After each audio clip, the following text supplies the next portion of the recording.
Banjir di Perak semakin buruk berikutan hujan lebat yang berterusan.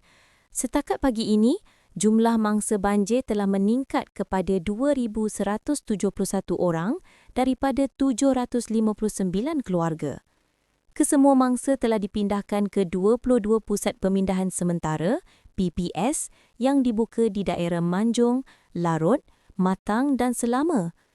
Selain itu, kawasan rehat dan rawat (RNR) Taiping di kedua-dua arah utara dan selatan di Lebuhraya Utara Selatan Plus terpaksa ditutup sementara akibat banjir. Pengguna lebuhraya dinasihatkan untuk menggunakan RNR alternatif di Bukit Gantang atau Bukit Merah. Hujan lebat ini turut menjejaskan negeri jiran seperti Pulau Pinang dan Kedah, di mana beberapa sungai dilaporkan telah melepasi paras bahaya. Ayah baca doa ya, tolong ya. Tolong.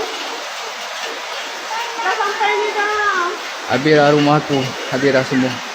Kesian kat anak aku ni, aku takut anak aku dia takut. Tak main-main nak tolong. Tanya Allahu sampai mana Akbar, dah. Allahu Akbar.